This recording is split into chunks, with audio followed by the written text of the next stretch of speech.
எல்லாருக்கும் என்னுடைய அன்பு வணக்கங்க. இனிய பொங்கல் நல்வாழ்த்துக்கள். இந்த அழகான ஒரு தமிழர் திருநாளில் உங்களை எல்லாம் சந்திக்கிறதுல ரொம்ப மகிழ்ச்சியாக இருக்கிறேன். என்னுடைய சொந்த ஊர் கோயம்புத்தூர். நான் இங்கேருந்து சினிமாவுக்கு போய் நீண்ட ஆண்டுகளாக நிறையா நடித்து நல்ல அங்கீகாரம் கொடுத்துருக்கீங்க தமிழ்நாட்டு மக்கள். அதை நான் இன்றைக்கி நன்றிக்கிறேன். நான் உங்களை மறக்கவே மாட்டேன் என் வாழ்நாளில். இன்றைக்கி நான் அந்த மேடையில் ஒரு நடிகனாக மக்கள்கிட்ட பிரபலமாக நிற்கிறதுக்கு காரணமே நீங்கள் தான். ஸோ அதுவும் இந்த மண்ணு குறிப்பாக என்னென்னா, நான் இந்த மண்ணை சேர்ந்தவன், கோயம்புத்தூர் மாவட்டத்தை சேர்ந்தவன். ஸோ இந்த பகுதியில் நான் 8 வருஷம் இப்போ நடிக்கலைங்க. ஒரு 6-8 வருஷம் ஆச்சு நான் நடிக்கலை. நீண்ட நாட்களுக்கு பிறகு ஒரு படம் டைரக்ட் பண்ணி அந்த படத்தில் நானே ஒரு முக்கிய பாத்திரம் ஏற்று நடிச்சிருக்கிறேன். என்னோட நிறைய புதுமுகங்களை அறிமுகப்படுத்தியிருக்கேன். இதில் ஒரு பெரிய சிறப்பு என்னன்னு கேட்டிங்கன்னா, இந்த புதுமுகங்கள் எல்லாருமே இந்த கொங்கு மண்டலத்தை சேர்ந்தவங்க தான். அது எஸ்பெஷலி கோயம்புத்தூரை சேர்ந்தவங்க. நிறைய புதிய கலைஞர்களுக்கு வாய்ப்பு கொடுத்துருக்குறேன். இதில் இம்மான் அண்ணாச்சி நடிச்சிருக்கிறாங்க. அப்புறம் என்னுடைய அன்பு சகோதரர்கள், அழகான தொழில்நுட்ப கலைஞர்கள் எனக்காக மிகப்பெரிய ஒத்துழைப்பு கொடுத்துருக்குறாங்க. இந்த படம் பெரிய பிரபல நட்சத்திரங்கள்லாம் இல்லாத ஒரு படம். ஏன்னா இன்றைக்கி இருக்கிற காலகட்டங்களில் உங்களுக்கு நல்லா தெரியும், ஒரு தமிழ் சினிமா எடுத்து அதை ரிலீஸ் பண்ணுறதே மாபெரும் கஷ்டமான விஷயம். இன்றைக்கி தியேட்டர் கிடைக்கிறதுலேருந்து சிறிய படங்களுக்கு யாரும் பெருசாக ஒரு அங்கீகாரமே கொடுக்கறதில்ல. அதனுடைய வருத்தம் ரொம்ப கஷ்டமாக இருக்குது. ஸோ கட்டாயமாக இந்த மாதிரி படங்களை தியேட்டருக்கு ஒரு ஷோ அரை ஷோ அப்படி ஓடுறதே ரொம்ப வேதனையாக இருக்குது இன்றைக்கி. அன்றைக்கெல்லாம் நல்ல படங்கள் ஒரு வாரம் வச்சு பார்ப்பாங்க, ஐசியூ வார்டு மாதிரி, எப்படியாவது பொழைச்சிருமா இந்த படம் அப்படிங்கிற மாதிரி. இன்றைக்கி வரும்போதே ஒரு மரணப்படுக்கையாக இருக்குது சினிமாவோட கஷ்டமான காட்சிகள். ஸோ மாபெரும் முதலீடு. ஒரு வருஷத்துக்கு 300 படம் எடுத்தால் 290 படம் குப்பையில் தான் போகுது. இருந்தாலும் மீறி இந்த கலையின் மீது உள்ள ஆர்வத்தில் என்னை போன்ற எளிய கலைஞர்கள், மக்களாகிய உங்களை தான் கடவுளாக நம்பி ஒரு நல்ல படம் எடுத்திருக்கேன். இந்த படத்துக்கு நீங்கள் பேர் ஆதரவு கொடுக்கணுன்னு நான் எல்லாத்தையும் வேண்டிக்கிறேன். அதனுடைய முதல் சிறப்பு காணொளி, ஒரு டீசர் இன்றைக்கி நான் உங்கள் மூலமாக நான் இன்றைக்கி வெளியிட போகிறேன். கட்டாயம் அதை நல்லா வரவேற்பு பெறுன்னு தயவுசெய்து தியேட்டருக்கு வந்து இந்த படத்தை நீங்கள் பார்க்கணுன்னு நான் ஒரு மாபெரும் வேண்டுகோளாக வச்சுக்கிறேன். ஏன்னா இன்றைக்கி பெரிய நடிகர்கள் படம் மட்டும்தான் தியேட்டருக்கு ஆள் வர்றாங்கன்ற நிலையை மாற்றி ஒரு நல்ல படத்துக்கு மக்கள் ஆதரவு கொடுத்ததுனால தான் இன்றைக்கி இருக்கிற சாதாரண நடிகர்கள் கூட இன்றைக்கி உச்ச நட்சத்திரத்தில் இருக்கிறாங்க. அப்படி எளிய நடிகர்கள் கூட பெரிய கோட்டைக்கு கூட உட்கார வச்சது அந்த மக்கள் தான். இதை போன்ற எங்களை போல கலைஞர்கள் ஒரு நல்ல படம் பண்ணியிருக்கோம். இதுக்கு நீங்கள் தார்மீகமாக ஒரு ஆதரவு கொடுக்கணும்னு வேண்டி விரும்பி இன்றைக்கி இந்த டீசர் நான் ரிலீஸ் பண்ணுறேன். கதைக்கரு ஏன்னா இது வந்து ஒரு நாடக காதலை பேஸ் பண்ணி ஒரு படம். இது குறிப்பாக கோயம்புத்தூர் மாவட்டத்தில் கொங்கு மண்டலத்தில் நடக்கக்கூடிய ஒரு கதை. நிறைய நிஜ வாழ்க்கையில் இருந்த சம்பவங்களை நான் மனசில் வச்சுக்கிட்டு, நிறைய குடும்பங்கள் இதில் பாதிக்கப்பட்டிருக்கு. அதனுடைய கருவை நான் மனசில் வச்சுக்கிட்டு தான் இந்த படம் நான் டைரக்ட் பண்ணியிருக்கேன். இதில் ஒரு 3 பாட்டு இருக்குங்க சார். 3 பாட்டு. சில அமைப்புகள்ல வந்து எதிர்ப்பு தெரிவிப்பாங்க, அந்த படம் ரிலீஸ் ஆனவங்க கடுமையான எதிர்ப்பு தெரிவிப்பாங்க. சில அமைப்புகள் சரி நிறைய நான் சொல்ல விரும்புகிறேன். சரி, அவங்க யாருன்னு உங்களுக்கு தெரியும். சரி, அதை எப்படி சமாளிப்பீங்க நீங்க? சார் நான் தவற எதுவுமே சொல்லவும் இல்லை.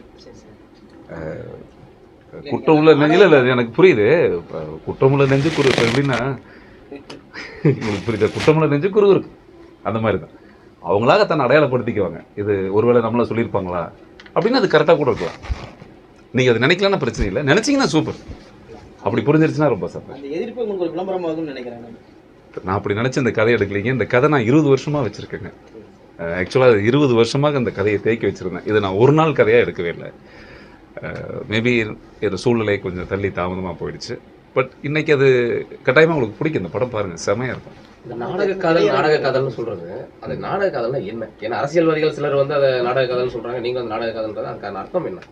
இல்லை உங்களுக்கே தெரியுமா கண்ணா? உங்களுக்கு குழந்தை இருக்க, பாப்பா இருக்குங்களா? கல்யாணம் ஆயிடுச்சுல்ல? ரைட், சிறப்பு. இல்லை அருந்துகிட்ட குறிப்பாக கேட்க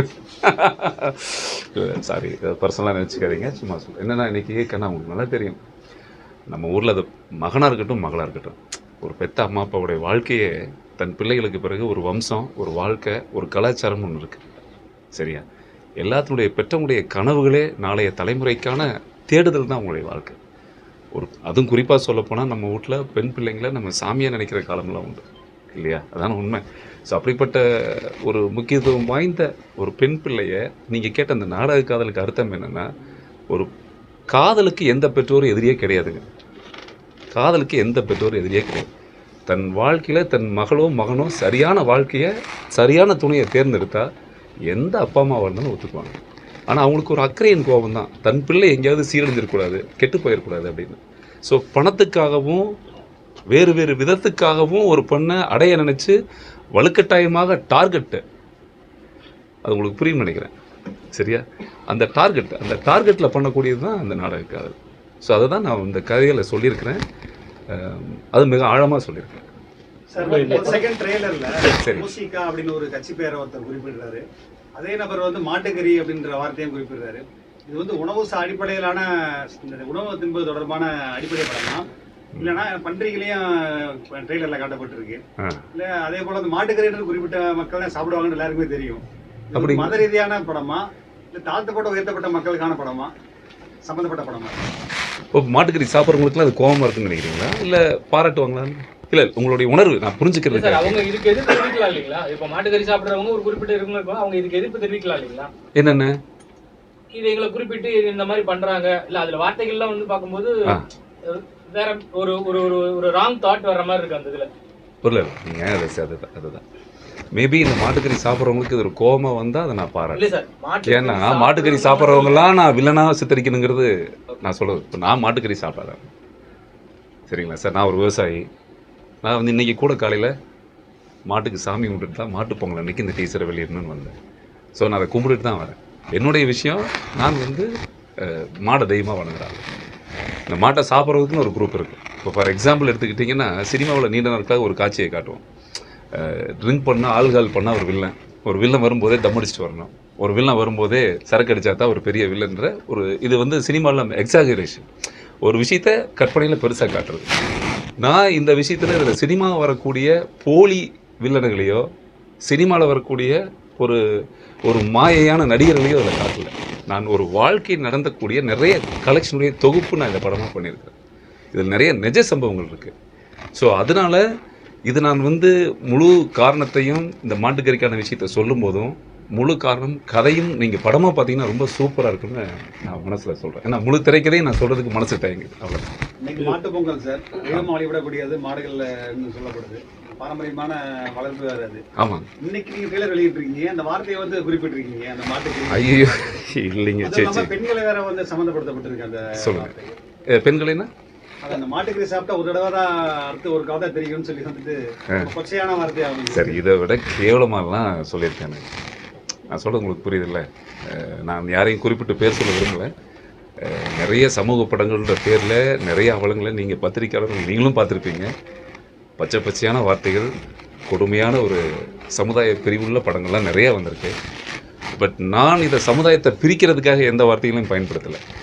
சமுதாயத்தை இணைக்கிற படமாக தான் இந்த படம் இருக்கும். ஸோ இதில் சில குறிப்பிட்ட நபர் தப்பு செய்கிறாருன்னா தப்பு செய்கிறத சுட்டி காட்ட நான் ஆழமாக சுட்டி காட்டியிருக்கிறேன். ஸோ அதுதான் சொன்னேனே, நான் பார்க்கக்கூடிய பார்வையை பொறுத்து இருக்கு. என் பார்வையில் நான் இது ஒரு போலியாக வச்சுட்டேன், சினிமாவாக பாருங்கள், சினிமா வேறு வாழ்க்கை வேறு, இது ரெண்டையும் எடுத்துக்காதீங்க, நான் அப்படிலாம் சொல்லி தப்பிக்க விரும்பலை. நான் சொன்னது போலியான மனிதர்கள், அது நிஜமாக தோல்விச்சு காட்டியிருக்கேன் இந்த படத்தில். அதனால் நீங்கள் படம் பார்த்தா சூப்பராக இருக்குன்னு இப்போ அவருக்கு சார்கிட்ட சொன்னாங்க. திரைப்படங்களில் கொச்சையான வார்த்தைகள் ஒரு சில இயக்குநர்கள்லாம் பயன்படுத்துகிறாங்க. அது என்ன எப்படி திரைப்படங்களில் கொச்சையான வார்த்தைகள்லாம் ஒரு சில இயக்குநர்கள்லாம் பயன்படுத்துகிறாங்க, அதை விட இதெல்லாம் கம்மியாக தான் இருக்குன்ற மாதிரி சொல்கிறீங்க? இல்லை அது நீங்கள் படம் நிறையா பார்த்துருப்பீங்க கண்ணா. என்னென்னா சினிமாங்கிறது ஒரு சாதியை கூறு போட்டு வியாபாரம் பண்ணுறது கிடையாது. இப்போ நீங்கள் நான் சொல்கிறது இதெல்லாம் பண்ணால் இன்றைக்கி சினிமா ஓடும், இதெல்லாம் பண்ணால் சினிமா வரும்னு சொல்லி நான் இந்த சாதியை தாக்குறதோ இந்த சாதியை பிரிக்கிறதோ, டெம்டேஷன் இளைஞர்களை வந்து டெம்டேஷன் பண்ணுறதோ, நான் பேர் சொல்ல விரும்பல இயக்குநர்கள் பேர்லாம், அது உங்களுக்கே நல்லா தெரியும். ஸோ அந்த மாதிரியான படங்களுக்கு மத்தியில் நான் ஒரு நல்ல படம் எடுக்கணும்னு எடுத்துருக்கேன். நான் அது உங்களுக்கு பிடிக்கணும் கண்டிப்பாக. ஏன்னா கோயம்புத்தூர் நிறைய ஊர் இருக்குது, அதில் குறிப்பாக அந்த குழந்தை கேர் ஆஃப் கவுண்டம்பாளையம், சிங்காநல்லூர் இருக்குது, காந்திபுரம் இருக்குது, நிறைய ஊர் இருக்குது. அந்த ஊரெல்லாம் விட்டு கவுண்டம்பாளையத்தை தேர்ந்தெடுத்துருக்கு. சரி, நான் பசுபதி ராசுகாபாளையம்னு ஒரு படம் பண்ணேன். இந்த கேள்வி நீங்கள் கேட்கவே இல்லையே, ஏன் ராசுகாபாளையம் பண்ணீங்க? கவுண்டம்பாளையம் ஒரு வீடா? அதாவதுங்க நான் ஒன்று சொல்லிடுங்க, முதல் வந்து இருக்கிற சட்டமன்ற தொகுதிகளில் கவுண்டம்பாளையங்கிறது ஒரு சட்டமன்ற தொகுதி, அது அரசாங்கமே அங்கீகரிக்கப்பட்டது. ஏதோ நான் கவுண்டம்பாளையம்னு வச்சதுனால நீங்கள் என்ன ஒரு சின்ன வட்டத்துக்குள்ள கொண்டு போய் சேர்த்திடுறீங்க. இது அது ஒரு சாதிய அடிப்படையிலானது. ஏன்னா படத்துலையும் சில வார்த்தைகள் வசனங்கள் அது சம்மந்தப்பட்டதான வருது, அதனால ஒரு சாதிய இதில் வருதா அப்படின்றது. கண்டிப்பாக அது சாதியெல்லாம் கிடையாது சார், இது ஒரு சமூக நீதி படம். நீங்கள் இது சாதி படமாக மாற்றிடாதீங்க. நான் அதுக்கு தான் உங்களை சந்தித்து இன்றைக்கி நான் ஒரு கோரிக்கையை வைக்க வரேன். என்னென்னா, இது ஒரு சமூக நீதி படம், ஒரு நல்ல படம் எடுத்திருக்கேன். கட்டாயமாக பெற்றவர்கள் பார்க்க வேண்டிய படம். பெற்றோர்கள், பிள்ளைகள், படிக்கிற பெண் பிள்ளைகளுக்கான ஒரு அழகான ஒரு படம் இது. ஸோ நல்ல படம் பண்ணியிருக்கேன் நான். சார், நீங்கள் ஒரு இந்த படத்தினுடைய இயக்குனராக ஒரு நடிகராக நடிச்சிருக்கீங்க. இதில் ஒரு காட்சி, இப்போ டீசர் காட்சியில் பார்த்தீங்கன்னாக்க ஓசிகா அப்படின்னு சொல்லி ஒரு வாசகம் படிக்கிறது. சரி, இந்த ஓசிகா என்பது ஒரு ஜாதி கட்சியோட குறிப்பிட கட்சியை எடுத்துக்கலாமா? அது எந்த மாதிரி நீங்கள் அந்த படத்தை கதையாக வச்சுருக்கீங்க? ஒரு எழுத்து மாறுது. ஒரு எழுத்து மாறுதுங்களா? இல்லை இல்லைங்க, உங்களுக்கு தவறாப்படுதுங்களா? இல்லை இல்லை, அது தவறாப்படுது. இந்த சமூகத்தில் வந்து அதனால ஒரு பெரிய தாக்கம் ஏற்படுமா இந்த படத்துக்கு, இல்லை இது ஒரு பிரச்சனை வருமா அப்படின்ற ஒரு கேள்வியாக வைக்கிறாங்க சார். நான் சொல்கிறதுக்கு என்ன இருக்குங்க, ஆக்சுவலாக இந்த படத்துக்கு நிறைய பேர் வச்சோம், சரிங்களா? ஒரு பேர் வச்சோம். ஏமாக்கான்னு வச்சேன் ஃபஸ்ட்டு.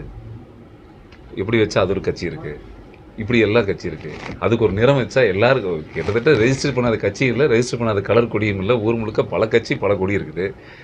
அப்புறம் நாங்கள் நிறைய நீண்ட இடைவெளிக்கு பிறகு நாங்கள் இந்த கேரக்டரு, கதையில் இருக்கக்கூடிய கேரக்டருங்க எப்படி சொல்கிறது, அந்த ஓசிக்கான்னு நீங்கள் புரிஞ்சுருப்பீங்க. ஓசிலியே வாழ்கிற தன்மை இல்லை, உங்களுக்கு புரியுது இல்லையா? அது இந்த கேரக்டர் நீங்கள் பார்த்துருந்தீங்கன்னா அது தெரியும். அது வந்து உங்களுக்கு அப்படிப்பட்டது. அது நான் அந்த எண்ணத்தில் நான் வைக்கல. பட் இது நீங்கள் இந்த ஓசிக்காங்கிறது ஓசி அதுதான் அர்த்தம். அதுதான் ஓசி சோறு, ஓசி சோறு சாப்பிட்டு வளர்க்குற கட்சி அப்படின்னு சொல்லாமல். ஆமாங்க, ஆமாம் சார். அடுத்தவங்க பணத்தை ஆட்டை போடுறது, அடுத்தவங்க குடும்பத்துக்கு எடுக்கிறது, இந்த மாதிரியான ஒரு அமைப்பு வச்சு நடத்துகிற ஒரு குரூப். அவங்க வந்து இந்த மாதிரி பண்ணுறாங்க. அதை கதை. ஆமாம்மா, அதை தோலுரிக்கிறது தான் நம்ம வேலை. ஒரு குடும்பத்தை மட்டுமே மையப்படுத்தி நீங்கள் அந்த கதையை சொல்கிறீங்களா, இல்லை ஒரு சமூகத்துக்காக, ஒரு சமத்துவத்துக்காக சொல்கிறீங்க? சமூகத்துக்கான படம் தான் அது. ஒரு தனிப்பட்ட குடும்பம் அப்படிங்கிறதுலாம் கிடையாது. தனிப்பட்ட குடும்பமே கிடையாது. இன்றைக்கி ஒரு பெண் பிள்ளை வளர்க்குறது எவ்வளோ கஷ்டம் உங்களுக்கு நல்லா தெரியும் சார். ஸோ அப்படிப்பட்ட ஒரு பெண் பிள்ளை வளர்த்து கஷ்டப்பட்டு ஆளாக்குன ஒரு குடும்பம் அப்படிங்கிறது வந்து இன்றைக்கி அது திரையில் பார்க்கும் பொழுது இன்றைக்கி தமிழ்நாடு முழுக்க நடக்கிற இந்த நாடக காதலுக்கான ஒரு முற்றுப்புள்ளின்னு நான் சொல்லவே மாட்டேன். ஸோ ஒரு விழிப்புணர்வு. நானும் கிள்றேன் சாட்டையில், கவனமாக இருங்க, பார்த்துருங்க, அதுக்கான படம். சொல்லுங்கள். நாடக காலம் பற்றி சினிமாவில் வந்து பல படங்கள் வந்துருச்சு. இப்போ இந்த கொங்கு மண்டலத்தில் இந்த கதைக்கு அமைக்கிறதுக்கான அந்த காரணம் வந்து இந்த நாடக காலத்தை இந்த பகுதியில் வந்து அதிகமாக இருக்கா? அதை நீங்கள் வெளிப்படுத்துறதுக்காக நீங்கள் படம் எடுக்கிறீங்களா சார்? இப்போ வெளியே எடுறீங்களா? நிறைய இருக்குது சாமி, நிறைய இருக்குது. எத்தனை பெற்றோர்கள், என்னுடைய பர்சனலாகவே என் சொந்த பந்தம் இந்த மண்ணில் இருக்கிற எத்தனை பேர்த்த நான் சந்திச்சிருக்கேன், எவ்வளோ இடத்துல நான் பயணம் பண்ணியிருக்கேன். நம்ம ஒரு ஒத்த வரியில் அந்த நாடக காதலை பற்றி விளையாட்டாக பேசிட்டு போயிடறோம். என்னங்க இன்றைக்கி காதல் பண்ண என்ன பெரிய விஷயமா? இன்றைக்கி என்ன 2 பேர் சேர்ந்துட்டாங்க போயிட்டாங்கன்னு சொல்கிறோம். ஆனால் ஒரு பேரண்ட்டாக அதனுடைய வழி என்னங்கிறது அது கடக்கிறவங்களுக்கு தான் தெரியும். அதுனா இப்போ கொஞ்ச நேரத்துக்கு முன்னாடி சொன்ன மாதிரி தான், எந்த காதலுக்குமே பேரண்ட் எதிரியானவங்க கண்மூடித்தனமாக எதிர்ப்பாங்கலாம் சொல்ல முடியாது. தன் மகனோ சரியான வாழ்க்கையை தேர்ந்தெடுத்தா அது முழு ஆதரவும் அவங்க ஆசீர்வாதம் என்னைக்கு அவங்களுக்கு இருக்கு இல்லையா? ஸோ அந்த வழி தவறுற பருவம், அந்த பருவத்தை பொருளாதாரமாக மாற்றக்கூடிய ஒரு கும்பல். இதுக்கு 2க்கு நடுவில் தான் அந்த நாடக காதல் மாற்றி. இப்போ நாடக காதல் ஒரு பொய்யானது, அது வந்து இந்த காதலன்ற அடிப்படையில் வச்சு பணம் பறிக்கும் தொழில் செய்கிறாங்க, அதை தவிர்க்கணும் அப்படின்றது தான் நீங்கள் அதை மையத்தில். கண்டிப்பாக சார், தமிழகத்தில் இப்போ நாடகம் அதிகமாக இருக்குது அப்படின்னு நினைக்கிறீங்களா? அரசாங்கம் தடுத்து நிறுத்த முயற்சி பண்ணின்னு சொல்றீங்களா? காதல் திருமணத்துக்கு அரசே வந்து இடம் கொடுக்குது இல்லையா? நீங்கள் ஆஃபீஸ் போனீங்கன்னா நீங்கள் ரெஜிஸ்டர் பண்ணிட்டோம்னாலே வேலை முடிஞ்சது. ரெஜிஸ்டர் பண்ணால் அங்கீகாரம் தானே காதல் திருமணத்துக்கு? இதுதான் சொல்கிறேன். நீங்கள் லவ் மேரேஜா சார்? Arrange marriage. இதை பாருங்க. அப்படியா? அதாவது எதுக்கு நீங்கள் சொல்கிறது புரியுது சாமி. இன்றைக்கி நீங்கள் ரெஜிஸ்டர் ஆஃபீஸில் ஒரு குழந்தைய, பொம்பளை பிள்ளைய ஸ்கூலுக்கு சேர்த்துறதுனா அப்பா அம்மா கையெழுத்து வேணும். உண்மையா? ஒரு ஆதார் கார்டு வாங்குறதுக்கு அப்பா அம்மா கையெழுத்து வேணும், ரேஷன் கார்டு போடுறதுக்கு அப்பா அம்மா கையெழுத்து வேணும், காலேஜில் போகிறதுக்கு அப்பா அம்மா கையெழுத்து வேணும், பேங்க் அக்கௌண்ட் ஓப்பன் பண்ணுறதுக்கு அப்பா அம்மா கையெழுத்து வேணும். அப்பா அம்மா சேர்த்து கஷ்டப்பட்டு சம்பாதிச்ச சொத்தை விற்கணுன்னாவும் வாங்கணுன்னாவும் அந்த உரிமையை கொண்டாடுறதுக்கு அவங்களுடைய கையெழுத்து வேணும். ஸோ வாழ்க்கையை அம்மா அப்பா, அதுதான் வாழ்க்கையினுடைய ஒரு நிலை. கடவுள் தெய்வம்னு நம்ம நினைக்கிறோம். அப்படிப்பட்ட பொறுப்பாக இருக்கக்கூடிய ஒரு அம்மா அப்பா தன்னுடைய வாழ்க்கையில் லட்சியமாக தன் வாழ்க்கையை மையமாக தன் உசிரையே குழந்தையாக நினச்சி வளர்க்கும்போது அந்த பெண் பிள்ளைய பெற்றவங்களை தவிர கண்டவனாவது 2 பேர் வந்து கையெழுத்து போட்டால் போதும்னு அங்கீகாரம் கொடுக்குற அந்த அமைப்பு இருக்கு இல்லையா, அந்த சட்டம் இருக்கு இல்லையா, அது வந்து கட்டாயமாக வரும். பெற்றவங்களை காயப்படுத்தி அவங்கள கண்ணீர் வடிச்சுக்கிட்ட எந்த சட்டமும் அது சரியாகல. சார், இந்த படத்தை சென்னையில வெளியிடாம கோயம்புத்தூர்ல வெளியிடுறீங்க. ஏன்னா சமீப காலமா வந்து நிறைய படங்கள் இப்ப ட்ரெயிலர் ரிலீஸ் பண்றது எல்லாமே கோவை நோக்கி நகர்ந்துகிட்டு இருக்கு சார். இதுக்கான கோவைக்கு வந்து திரைப்படம் முக்கிய ஒரு பங்காற்றுமா சார்? சார், கோயம்புத்தூர் தான் சார் சினிமாவுடைய ஆணித்தரம். முதல் பச்சராஜா ஸ்டுடியோ ஆரம்பிச்சு நம்ம பெருமை வாய்ந்த ஊர் சார். அது எத்தனை ஸ்டுடியோ இருக்குன்னு நான் தினமும் வரும்போது பார்ப்பேன். இங்கே எம்ஜிஆர், சிவாஜி சார், கலைஞர் சார் வந்து இங்கே வராத ஆட்கள் யாருமே கிடையாது. தியாகராஜ அவர்கள் ஆரம்பித்து எவ்வளோ இங்கே ஒரு பெரிய ஒரு விஷயம் சார். கோவை அற்புதமான ஒரு பூமி, கனிம வளங்கள் நிறைந்த பூமி, எவ்வளவு மேற்கு தொடர்ச்சி மலை, அழகான ஒரு ஏரியா. எத்தனை படம் இங்கே ஷூட்டிங் நடக்குது தெரியுங்களா? பொள்ளாச்சி, உடுமல்பேட்டை, நம்ம ஊர் ஊட்டி கீட்டி, இது தவிர ஆதாரமாக எதுவும் கிடையாது. இதில் இன்னொரு சிறப்பு என்னென்னா, நான் இந்த மண்ணை சேர்ந்தவன். இங்கேருந்து நான் சினிமாவுக்கு போனேன். நான் ஒரு படம் எடுத்தேன், இந்த பகுதி மண்ணை சார்ந்த படம் எடுத்தேன். அந்த மண்ணை சார்ந்த கலைஞர்களை நான் அறிமுகப்படுத்தியிருக்கேன்.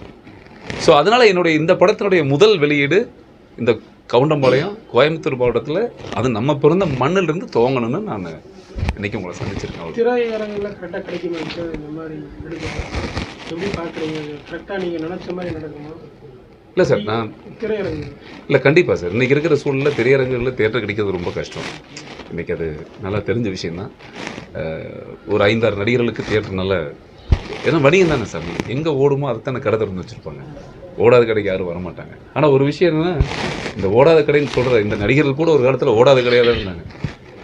இவங்களாம் யாரோ ஒரு குப்புசாமியோ, ராமசாமியோ, பழனிசாமியோ தான் ரிஸ்க் எடுத்து வீட்டை விட்டு படம் எடுத்துருப்பாங்க. சின்ன தயாரிப்பாளர்கள், அந்த சாதாரண புதுமுகங்களாக இருந்தவங்க தான் இன்றைக்கி உச்ச நட்சத்திரமாக இருக்காங்க. ஸோ அதே போல் என்னை போன்ற, எங்களை போன்ற போராடி கொண்டிருக்கிற கலைஞர்கள் பல லட்சம் பேர் இன்னும் சினிமாவில் கிடைக்கிறாங்க. ஸோ அதுக்கு தமிழ் திரைப்பட சங்கமும், விநியோகஸ்தர்கள் சங்கமும், தியேட்டர்கள் சங்கமும் நான் ஒரு கோரிக்கையாக கூட வைக்கிறேன். ஏன்னா உண்மையாகவுமே ஒரு ஷோ கூட ஓடுறதில்ல. ஒரு பொருள் நல்லா இருக்குதுங்கிறது நீங்கள் ரிலீஸ் பண்ணதுக்கு அப்புறம் தான் தெரியும் இந்த படம் நல்லா இருக்கா நல்லா இல்லையா. நீங்கள் என் படத்தையே பார்க்காம தியேட்டரில் ஆன்லைனில் ஒரு 10 டிக்கெட் புக் ஆகலை சார், ஷோ கேன்சல் எடுத்தோன்னே சொல்கிறது இருக்குல்ல, அது வந்து அது ரொம்ப, ஏன்னா ஒரு தயாரிப்பாளர், இது ஒரு சினிமா அப்படிங்கிறது ஒரு மாபெரும் முதலீடு சார். இது நிரந்தர வருமானம் கிடையாது. அவன் எப்படியாவது படம் நல்லா வரணும்னு சாமி மட்டும் படம் எடுக்கிறான். அப்படிப்பட்ட படத்தை அவன் போராடி எடுக்கிறான். அவன் போராடி எடுக்கிற ஒரு படத்துக்கு நீங்கள் ஒரு 2 நாளோ 3 நாள் கூட அவகாசம் கொடுத்து யாராவது வருவாங்களான்ற, நீங்களும் இந்த போராட்டத்தில் உங்களுக்கு உடையும் உசிரையும் உடம்பையும் கொடுக்க வேணாம். ஒரு அட்லீஸ்ட் ஒரு சுண்டு விரல் கொடுத்து ஒரு நாளாவது தியேட்டரில் வச்சு பார்க்கணும். இது வந்து என்னை போல் சின்ன கலைஞர்கள், எவ்வளோ ப்ரொடியூசர்ஸ் எல்லாருமே ஒரு மாபெரும் அவங்க சார்பில் நான் ஒரு கோரிக்கையாகவே சொல்கிறேன். ஏன்னா அதனால தான் இந்த இண்டஸ்ட்ரி இப்படி இருக்குது சார். இது ஆக்சுவலி February 14th பிளான் பண்ணுறேன் சார். சார் கேட்ட மாதிரி உங்களுக்கு தியேட்டர்லாம் கிடைக்குமான்னு கேட்டார் சார். பட்ஜெட் சார் ஒரு 80 கோடி பிளான் பண்ண தலைவர், ஒரு படம் பண்ணணுன்னு, ஒரு மாபெரும் படம் ஒன்றுன்னு ஆசைப்பட்டேன்.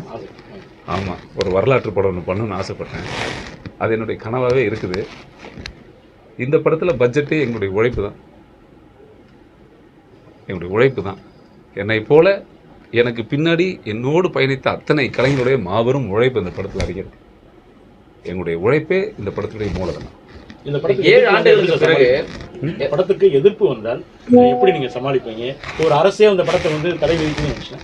அது அந்த மாதிரி சூழல்ல உங்களுடைய இந்த படத்துக்கு எந்த மாதிரி நீங்க அதாவது எப்படின்னா எப்படி போராட்டம் பண்ணுவீங்க? சமூகத்தில் நடக்காத எந்த விஷயத்தையும் நான் சொல்லிடவும் இல்லை, நடக்காத ஒரு புதிய விஷயத்தை நான் கால் உணவும் இல்லை. நடக்கிற அவலங்களை சுட்டி காட்டியிருக்கேன். இதுக்கு எதிர்ப்பு வரும் அப்படிங்கிறத நான் எதிர்பார்க்கவும் இல்லை. அது எதிர்ப்பு வந்து அதை பற்றி நான் கவலைப்பட போகிறது. 7 ஆண்டுகளுக்கு பிறகு இந்த படம் வருது இல்லையா சார்? தொடர்ந்து வந்து ஜாதியை அடிப்படையாக கொண்டு ஒரு சர்ச்சையை தமிழ் திரையுலகம் தொடர்ந்து ஏற்படுத்திட்டு இருக்கு. நிறைய படங்கள் இப்ப ரீசெண்டா ஒரு 1 year 1.5 yearsக்கு மேல வந்துட்டு இருக்கு. சோ இது வந்து தேவையில்லாத சர்ச்சையை தான் ஏற்படுத்துது. சோ இதை அவாய்ட் பண்றதுக்கு என்ன பண்ணலாம்? இப்போ நீங்க எடுக்கிறதே வந்து ஒரு சில வார்த்தைகள் அதுல இருக்கும்போது அது ஒரு சர்ச்சையை ஏற்படுத்தலாம். அது சோ இந்த மாதிரி ஜாதி ரீதியான, அதாவது பப்ளிக் அந்த மாதிரி இல்ல, ஜாதி மதம் அந்த மாதிரி எல்லாமே அவங்க எல்லாம் அதை விட்டு அப்பாற்பட்டு அதுக்கு மேல போயிட்டு இருக்காங்க. ஆனா திரையுலகம் தொடர்ந்து ஜாதியையும் மதத்தையும் வலியுறுத்திக்கிட்டே இருக்கு. இதை அவாய்ட் பண்றதுக்கு என்ன பண்ணணும் சார்? இதை அவாய்ட் பண்ணுறதுக்கு இது எப்படின்னா, இதோ தெரியாமல் நடந்துருச்சுன்னு சொல்லிட முடியாது. தெரியாமல் வண்டி மோதிட்டேன், நான் தெரியாமல் ஒரு காட்சி வச்சுட்டேன், இது தெரியாமல் நடந்துச்சு அப்படிங்கிறதெல்லாம் கிடையாது. இது எல்லாருமே தெரிந்து எடுக்கப்பட்ட படம் தான். மதத்தினுடைய பிளவும் சாதிய பிளவுகளும் திட்டமிட்டு செய்யக்கூடிய ஒரு சதி இது. மக்களை பிளவுபடுத்துறதுங்கிறது ஒரு திட்டமிட்ட செயல் தான். சரிங்களா? இப்போ நான் இந்த மாதிரி ஒரு படம் எடுக்கிறேன். இப்போ என்னை பார்த்து நீங்கள் சொன்னக்கூடிய வேறு ஆட்கள் இப்போ என்னை பார்த்து அவங்க சொல்கிற ஒரு சிம்பிள் காம்ப்ளிமெண்ட் என்ன தெரியுங்களா? சாதி படம் எடுத்திருக்கான், நீ ஒரு சாதி படம் எடுத்திருக்க. ஸோ அந்த டிச்சுக்குள்ளே இப்போ நானும் வந்துடுவேன். இப்போ நான் எவ்வளோ முயற்சி எடுத்தாலும், என்னுடைய 30 ஆண்டு காலம் நான் 100 படம் நடிச்சிருக்கேன், எத்தனையோ படங்கள் கடந்து வந்தாலும் எனக்கு நல்லா தெரியும் அந்த டிச்சுக்குள்ளே நானும் இறங்கிடுவேன். என்னை இறக்கிடுவாங்க. இறக்குனா தான் அது சரி வரும் அவங்களுடைய பார்வையில். அப்போது நான் அந்த பார்வையில் இந்த ஒரு சாதிய கண்ணோட்டத்தோடு நான் இருக்கவே இல்லை. நான் ஒரு சமூக நீதியாக என் மைண்டுக்குள்ளே நான் பார்த்த சமூகம், நான் பார்த்த கலாச்சாரம், எனக்கு நான் யோசித்த விஷயத்தில் ஒரு படம். ஸோ அதனால் இதை விற்று ஒரு சாதியை விற்று பிழைக்கணுங்கிற அவசியம் அதுக்கு கைவண்டிதல் கூட பிடிச்சிக்கலாம். ஆனால் அது விற்று வியாபாரமாக்குறதுக்கு ஒரு பெரிய கும்பல் சினிமாக்குள்ளே இருக்குது. ஸோ நான் அதை செய்யலை. சாதியம் வச்சு படம் எடுக்கிறவங்கள ஒரு டிச்சுக்குள்ளே இறங்கிட்டேன் அப்படின்னு சொல்கிறது அந்த வார்த்தை எப்படி?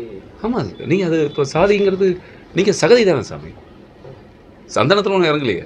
இப்போ நான் வந்து இப்போ இங்கே இத்தனை பேர் இருக்கோம், நான் என்ன சாதி, நீங்கள் என்ன சாதி, நீங்கள் என்ன சாதி நான் கேட்டு நான் சொல்லிட முடியாது. நான் சொல்கிறது உங்களுக்கு புரியுதில்ல? இப்போ நீங்கள் கேட்டீங்க கவுண்டம்பாளையம் அப்படின்னு ஒரு சைடில் கேட்டீங்க.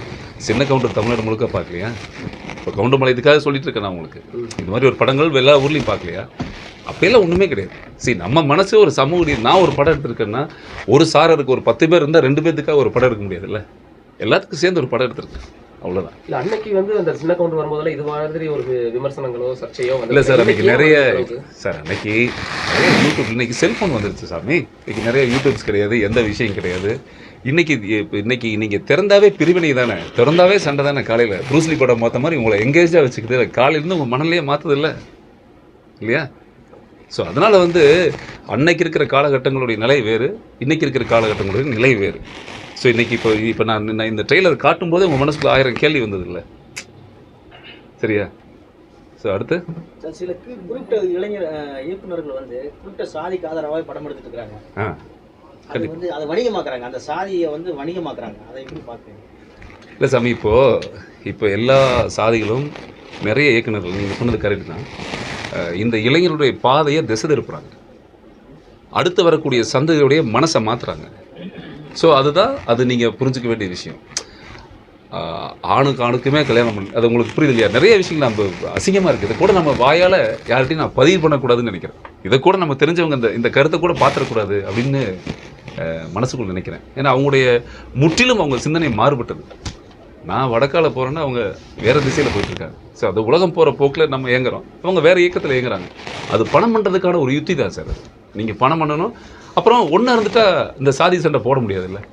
நாங்கள் எல்லாருமே ஒன்றா இருக்கிறோம், அண்ணன் தம்பி மாதிரி இருக்கோன்னா எதுக்கு சண்டை வரப்போகுது இல்லையா? உங்களை பிரித்து வச்சு அடிக்கணும், பிரித்து நான் உங்களை துவைக்கணும். அதில் தான் காசு. வாழ்நாள் முழுக்க நீங்கள் இப்படி தான் இருக்கணும். அதான் வணிகமாக்குறாங்க, அவ்வளோதான். சார் இப்போ ஊரும் சேரியும் வந்து தனித்தனியாக தான் இருக்குது, அதை வந்து ஒன்று சேர்க்க முடியல. தொடர்ந்து வந்து ஒன்று சேர வரைக்கும் நான் இந்த மாதிரி படங்கள் தான் எடுப்பேன்னு சொல்லி குறிப்பிட்ட டைரக்டர் ஒரு பேட்டி கூட கொடுத்துருக்காரு. இது இல்லை பேர் சொல்லுங்கள் சார், டக்குன்னு பரவாயில்ல. ரஞ்சித் சொல்லியிருக்காங்க சார் ஒரு காணொலியில் சொல்லியிருக்காங்க. சரி, இப்போ இது தொடர்ந்து இந்த மாதிரியே வந்துட்டு இருக்கு. சேரியும் ஊரும் தனித்தனியாக தான் இருக்குது. அது ஒன்று சேர்த்துறதுக்கு யாருக்கும் இது வரைக்கும் வரல.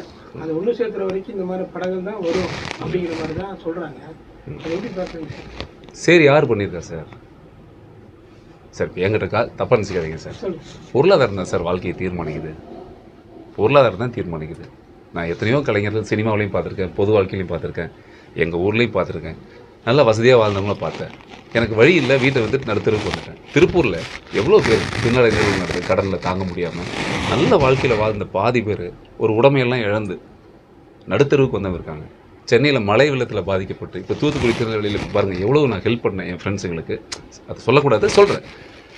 தன்னுடைய ஒர்க் ஷாப் போச்சு, வீடு போச்சு, எல்லாம் போச்சு. கடைசியில் வாழ்வாதாரம்ங்கிறது என்ன தெரியுங்களா? வசதி இல்லாதவனுக்கு நீங்கள் சேரின்னு வச்சுக்கூடாது. பொருளாதாரம் தான் உங்கள் வாழ்க்கையை தீர்மானிக்குது. காசு இருக்கிற, இப்போ எங்கிட்ட காசு இருக்குன்னு வச்சுங்களா சார், நான் எங்கள் அடையார் போட் கிளப்பில் கூட கோபாலத்தில் கூட ஒரு 10 கோடி ரூபாய்க்கு, ஒரு 50 கோடி ரூபாய்க்கு ஒரு வீடு வாங்கிடுவோம்ல.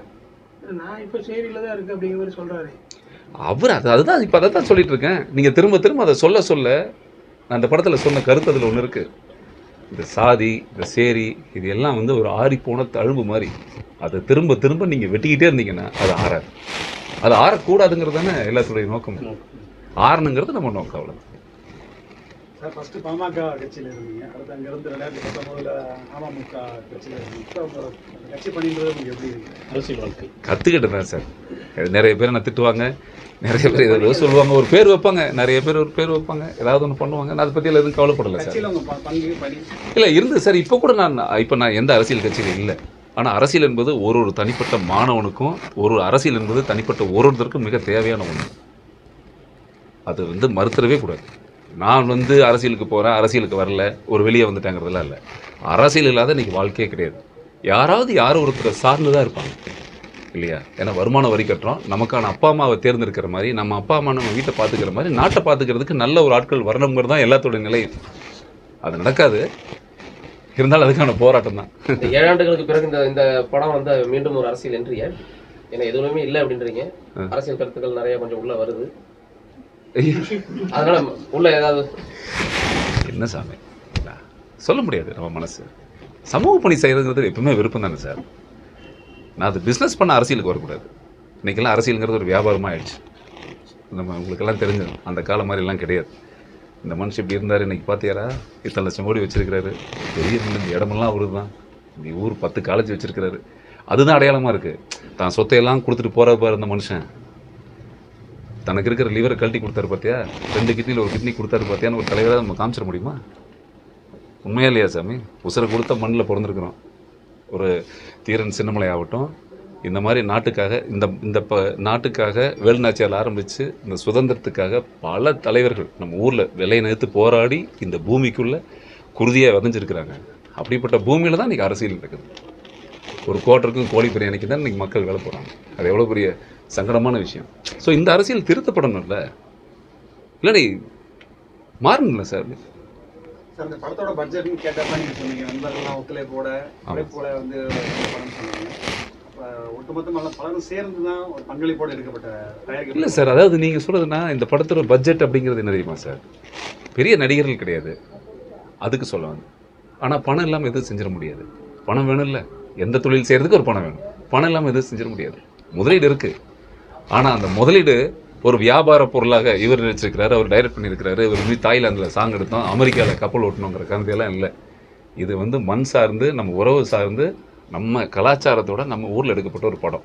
அதெல்லாம் ஒன்றிணைந்து முதலீடு மாதிரி பண்ணியிருக்கீங்களா சார்? ஐயோ இல்லை, நீங்கள் எப்படி நீங்கள் சொல்கிறது பொதுமக்கள்கிட்ட பணம் வாங்கி பண்ணுறதா? இப்போ இந்த படத்தில் நான் புதுமுகங்கள் அறிமுகப்படுத்திருக்கீங்க. சரிங்க. சேவைப்பாளர் இருப்பார், அப்புறம் இன்னும் தயாரிப்பாளர் இருப்பாங்க, அதெல்லாம் கலந்து தான் இது பண்ணியிருக்கீங்களா? பட்ஜெட் போட்டிருக்கீங்களா சார்? தங்கமே, நீங்கள் சொல்கிறது நேராகவே கேட்டுடலாம்.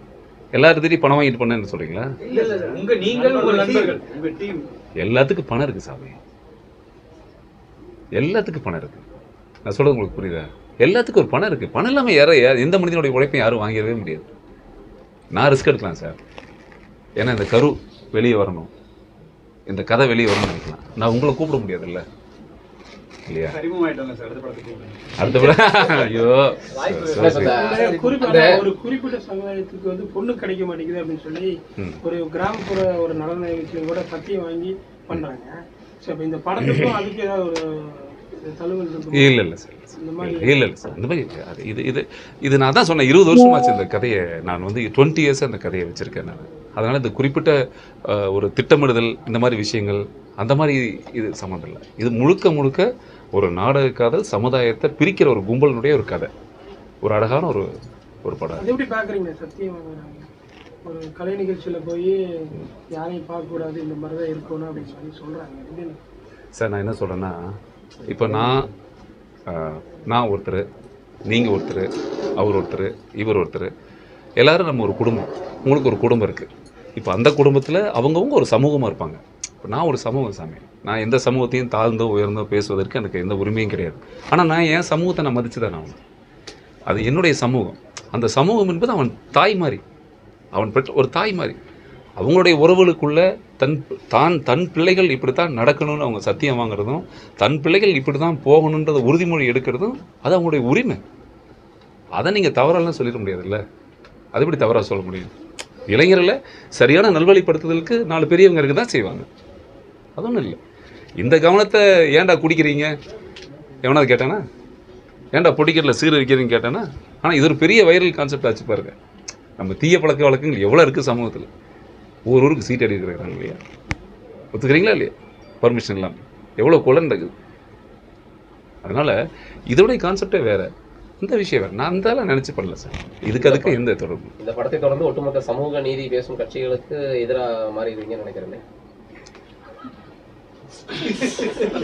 ஏங்க சமூக நீதி பேசுகிற கட்சிக்கு எதிராக எப்படிங்க? நான் ஏன் சாமி, நான் ஒரு தனி மனிதன் சாமி.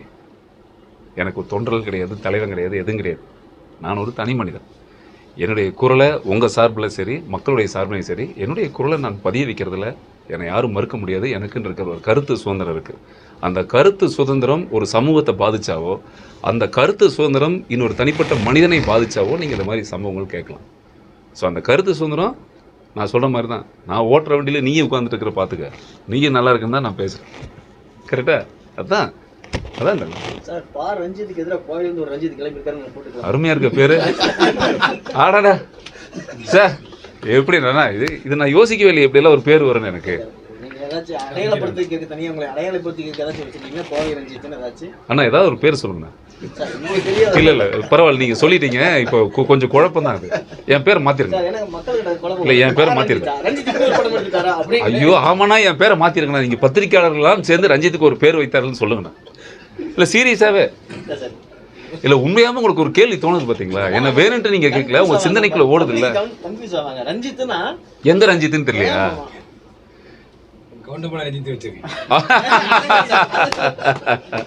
ஐயோ இல்லை, நீங்கள் சொல்கிறது கரெக்ட். நிறைய பேர் என்கிட்ட சொன்னாங்க எந்த ரஞ்சித் அப்படிங்கிறது. நிறைய நான் வந்து சந்தோஷம். ஓ, இந்த மண்டலத்தை சேர்ந்ததுனால கொங்கு ரஞ்சித். பெருமையா இருக்கு. சந்தோஷம். இந்த ஹாப்பி ஸ்ட்ரீட்டுக்கு எதிராக ஒரு கருத்து சொல்லியிருந்தீங்க. ஆமா, இப்போ இந்த படத்துல நாடக காதலுக்கு எதிரான ஒரு கருத்து. இது வந்து அப்படியே இந்த மிஷன் தொடருமா, இல்லை இது சம்பந்தமான ஏதாவது இயக்கங்கள் ஏதாவது தொடங்குறதுக்கு ஏதாவது பிளான்ல இருக்கீங்களா? நம்ம 2 பேரும் சேர்ந்து ஆரம்பிச்சிருவோமா கட்சியை? தலைவா வாங்க, புரட்சி பண்ணலாம். அசாம் மகந்தா மாணவர் புரட்சி ஏற்படுத்திய ஒரு காலத்தில் நல்லவங்கலாம் ஒன்றும் சேரலையா சார்? இந்த நாடு நல்லா இருக்குன்னா நீங்கள் ஆரம்பித்தா நான் உங்கள் கூட துணைக்கு வந்துடுவேன். ஏன் சார்? அதெல்லாம் ஒன்றும் இல்லை, பெரிய சந்தோஷம். எனக்கு அந்த திட்டமிடுதல் எதுவுமே கிடையாது சாமி. நான் ஒரு நல்ல சமூக அக்கறை உள்ளவன். மேபி நாளைக்கு கூட என்னுடைய பயணத்தில் நான் அடுத்த காலடி எடுத்து வைக்கிறதுக்கான எண்ணங்கள் எது, கடவுள் என்ன நினைக்கிறாருன்னா நமக்கு தெரியவே தெரியாது. ஸோ நான் எதையும் ஆரோக்கியமாக நல்ல மனசோட தான் ஒரு விஷயத்தை அணுகிறேன். அதனுடைய போக்கு பார்க்கலாம். உங்கள் ஆசீர்வாதம் ஏதாவது நடக்குதுன்னு பார்க்குறேன். நான் இந்த 20 வருஷத்து மைண்டில் இருந்த அந்த கதை அப்படின்றீங்க. ஆமாம், 20 வருஷத்தில் அதில் இந்த இதில் இந்த மாற்றங்கள் எதுவுமே வரலையா தமிழ்நாட்டில்? அதிகமாகிட்டே இருக்குது. அதனால் என்னுடைய திரைக்கதை மாறிக்கிட்டே இருக்குது. நான் ஃபஸ்ட்டு ஒரு கதை வச்சுருந்தேன். நான் ஒரு புள்ளி வச்சேன், சரியா? அப்புறம் 2 புள்ளி ஆச்சு. அப்புறம் அடித்து வட்டம் போட்டேன் அதையே. அப்புறம் அதே புள்ளியில் 8 போட்டேன். அப்புறம் அதே புள்ளி மாறி மாறி மாறி மாறி இன்றைக்கி இப்படி பூதாகரமாக இருக்குது. நான் சொல்ல உங்களுக்கு புரியுதா சாமி? இன்றைக்கி சமூகத்தில் அவ்வளவு பிளவுகள் இருக்குது. இன்றைக்கி அவ்வளவு மாற்றங்கள் இருக்குது. அதனால் கதையினுடைய தன்மையும் வீரியமும் இன்னும் விரிஞ்சிருக்குதில்ல. அவ்வளவு உண்மைத்தன்மையில் இந்த கதை மாற்றங்கள், அது போக்கில் நதி நீர்நிலைகள் மாறுற மாதிரி அது தானாக மாறி இருக்குது. குறைச்சிக்கல நான் எதுவுமே. ஏன்னா சமூகம் குறையலை. சமூகம் போகிற போக்கில் நானும் வந்து இப்படி இருந்த கதை இப்படி ஆயிருக்கு, வலுவாயிருக்கு. அப்போ மக்கள் மத்தியில் பெரும் வரவேற்பு இருக்குன்றீங்க சார். பெரிய ஹிட் ஆகணும் சார். நல்ல படத்தை நம்ம மக்கள் ஓட வைப்பாங்கன்னு மாபெரும் நம்பிக்கையில் இருக்கேன். நான் ரொம்ப வருஷம் கழிச்சு பண்ணியிருக்கேன் சார். ஏன்னா கட்டாயமாக அது ஃபேமிலிஸ் கண்டிப்பாக தியேட்டருக்கு ஒரு ஃபேமிலி வந்து பார்ப்பாங்கன்னு நான் ஒரு பெருசாக நம்ம புரட்சி பண்ணுறோம், என்ன சொல்கிறீங்க, அதை பண்ணுறோம் இதை பண்ணுறோம், நான் அப்படியெல்லாம் ஒரு நல்ல படம் எடுக்கணும்னு எடுத்திருக்கேன் சார். இப்போ ஒரு படம் எடுத்துருக்கிறீங்க, இப்போ எப்படி இருந்தாலும் இதற்கான எதிர்ப்புகள் நிச்சயமாக வரும். அது என்ன ஏதாவது வேண்டுகோள் ஏதாவது வச்சுருக்கீங்களா மற்றவங்களுக்கு? இந்த மாதிரி எங்கள் படம் வருது, ரிலீஸ் படம் வருது, எப்படி தான் கண்டிப்பாக எதிர்ப்பு வரும், அந்த மாதிரி உங்களுக்கு என்ன சொல்ல வரும்? படம் பாருங்கன்னு சொல்லுவேன். ஃபேமிலியோடு வந்து பாருங்கள். என்னை எதுக்கு கேட்ட வார்த்தையில் திட்டி கேவலமாக பேசுகிறதெல்லாம் விட்டுட்டு தயவுசெய்து ஃபேமிலியோடு வாங்க, ஃப்ரெண்ட்ஸ்லாம் கூப்பிட்டு வாங்க. முடிஞ்ச இந்த டீசரை நீங்களும் உங்கள் வால் பக்கத்தில் வைங்க, எல்லாத்துக்கும் ஷேர் பண்ணுங்கள். நான் ரொம்ப பெரிய சந்தோஷப்படுவேன். தயவுசெய்து அதை செய்யுங்க. ஏன்னா இதை தவிர நம்ம கையில் எதுவும் இல்லை.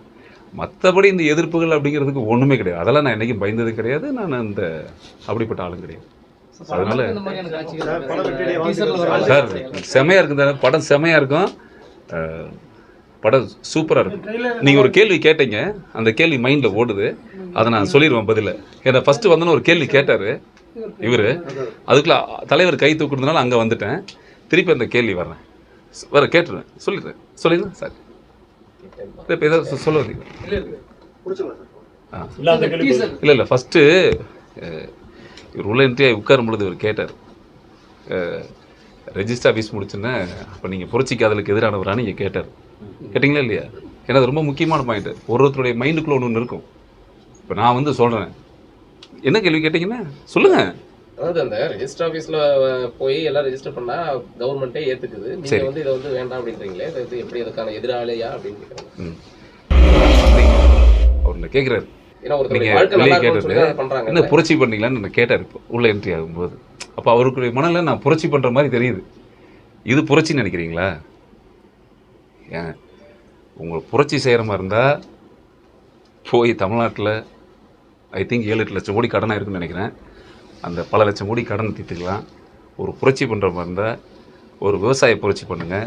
தக்காளி விலை இல்லை, கரும்புக்கு விலை இல்லை, பால் கறக்கிற கறவை மாடெலாம் கஷ்டப்பட்டு கிடக்குது, விவசாயமெல்லாம் அழிஞ்சே போச்சு. உங்கள் புரட்சிகளை கொண்டு விவசாயத்தில் காட்டுங்க. உண்மையை சொல்கிறேன் நான். உங்கள் புரட்சியை இன்னும் அதிகப்படியாக சொல்கிறேன். உங்கள் புரட்சியை தேவைப்படுனா டாஸ்மார்க் நிறைய இருக்குது, மதுவால் எத்தனையோ பேர் செத்துட்டு இருக்கிறான். போய் விடிய எல்லா கடையும் அடிச்சு உடைங்க. எப்படி ஒரு எல்லா கட்சிகளுக்கு பல கோடி தொண்டர்கள் இருக்காங்க இல்லையா, அடி துவம்சம் பண்ணி தமிழ்நாட்டில் போதையே இல்லாத மாநிலமாக நம்ம உருவாக்கிடலாம். இந்த புரட்சியை நம்ம அதில் காட்டலாம். ஆனால் புரட்சியை கஷ்டப்பட்டு பெற்று வளர்த்து ஒரு பிள்ளை ஆளாக்குற ஒரு பாசமான ஒரு குடும்பத்தில் பெற்றவங்களை காயப்படுத்துறதுல அந்த புரட்சியை காட்டக்கூடாது. சரி அருண், 3 வாட்டி கேட்டீங்க அந்த புரட்சியை, நான் ஒரு வாட்டி ஒரு பதில் சொல்லியிருக்கேன். இல்லை இங்கே கேட்டார், அங்கே கேட்டார், வெளியே கேட்டார். அப்போ என்ன நீங்கள் எனக்கு ஒரு அடையாளம் கொடுக்குறீங்களான்னு நான் மைண்டில் ஓடிட்டே இருந்தது. நான் சொல்ல உங்களுக்கு புரியுது இல்லையா? இப்போ இன்னும் இங்கே பேசியிருப்பேன், இல்லைன்னா நீங்கள் போகும்போது என்ன சொல்லுவீங்க? இல்லை சாமி, இப்போ நண்பனாக பார்க்குறாரு, இப்போ ப்ரெஸ் மீட்டில் இப்போ என்ன பேச வச்சு இப்போ கேட்குறாரு ஃபர்ஸ்ட் டைம். அது நான் சொல்கிறது இப்போ என்னை பற்றி மதிப்பீடு ஒன்று இருக்கும்ல அவருக்குள்ள. நான் எதுக்காக இந்த படம் எடுக்க வந்தேன், நான் எதுக்காக இந்த படத்தினுடைய நோக்கம் என்ன எடுத்துருக்கிறேன் அப்படிங்கிற உங்களுக்கு ஒரு மதிப்பீடு, ஒரு அளவுகோல் தெரியணும்ல. கண்டிப்பாக. ஸோ இதுதான் படம். ஆகவே தயவு செய்து இந்த மாதிரியான படங்களுக்கு நீங்கள் ஊக்குவீங்க, மிகப்பெரிய வெற்றி அடைய வைங்க. கட்டாயமாக வெற்றி விழாவில் நம்மளோட சந்திக்கணும். சரியா தங்கம்? ரொம்ப மகிழ்ச்சி. வேற எதுவும் நம்ம பேசுவதற்கு எது உண்டா சாமி? இல்லை, அந்த ரஞ்சித்துக்கு வந்து சார் இந்த தமிழக அரசு, தமிழ் மாநில அரசு வந்து பார்த்தீங்கன்னா ஆதரவு தருது. இந்த கொங்கு ரஞ்சித்துக்கு யார் ஆதரவு? பேர் வச்சுட்டார் sir, Kongu Ranjith sir. Sir ஒரு கிளாஸ் பண்ணுங்க தலைவர். என்ன சார் நல்ல ஒரு இது சார். அந்த ரஞ்சித்துக்கு மாநில அரசு ஆதரவு கொடுக்குது. உங்களுக்கு யார் ஆதரவு? எனக்கு மக்கள் தான் சார். நமக்கு என்ன சார் இருக்காங்க? நான் சாதாரண ஒரு ஆள் சார். நான் அந்த மாதிரி எனக்கு அதுதான் சார், வேற ஒன்றுமே இல்லை சாமி. நான் உண்மையை பேசுகிறேன், உண்மையை விதைக்கிறேன். நல்லவங்களுக்கு போய் சேரும்னு நான் நம்புகிறேன். நான் அதுக்கப்புறம் கடவுள் உங்களுடைய துணையெல்லாம் இருக்குது, பார்ப்பேன் எல்லாம் நல்லபடியாக. மாமன்னன் படம் வரும்போது அதுக்கு ஆதரவு தெரிவிச்சு நிறைய பேர், நிறைய தலைவர்கள் சந்திச்சாங்க. அதே மாதிரி உங்களுக்கு அந்த ஆதரவு இருக்குமா அப்படின்றது? பன்றி இல்லை, பன்றி ஏதோ அதில் காமிச்சிருக்கு, அதோடைய கான்செப்ட் என்ன? இல்லை, மாமன்னன் படத்தில் பல தலைவர்கள் வந்தாங்களா? இல்லை, வாழ்த்து தெரிவிச்சாங்க. அரசியல் தலைவர்கள், சமுதாய தலைவர்கள் இவங்கெல்லாம் வந்து ஆதரவு தெரிவிச்சாங்க, வாழ்த்து தெரிவிச்சாங்க. அது போல வந்து உங்க இந்த கொங்கு ரஞ்சித் சாருக்கு சார் அதுக்கு வந்து ஒரு அரசியல் கட்சி தலைவர்கள்லாம் பெரிய வாழ்த்து சொல்லுவாங்களாம், கரெக்டு. இது வந்து மக்கள் கொண்டாடுவாங்க. மக்கள் வாழ்த்து பயங்கரமா கொண்டாடுவாங்க மக்கள். ஒரு பேரண்ட்டும் கூட. இது அரசியல் தலைவர்களுக்கான படம் கிடையாது சாமி, இது சாதி படம் கிடையாது, இது ஒரு சமூக நீதி படம். நான் திரும்ப சொல்லிக்கிறேன், இது சாதி படம் கிடையாது, இது ஒரு சமூக நீதி படம். இந்த படத்தை மக்கள் கொண்டாடுவாங்க, குறிப்பா பெற்றோர்கள் கொண்டாடுவாங்க. சார், இன்னைக்கு பத்திரிகை ஊடகங்கள் அப்படின்னாலே பரபரப்பு, பதட்டம், ஆர்ப்பாட்டம், போராட்டம் அந்த மாதிரி வந்தா செய்திகளுக்கு நல்லா எதிர்பார்ப்பாங்க. அந்த மாதிரி எதிர்பார்க்குறாங்க சார்.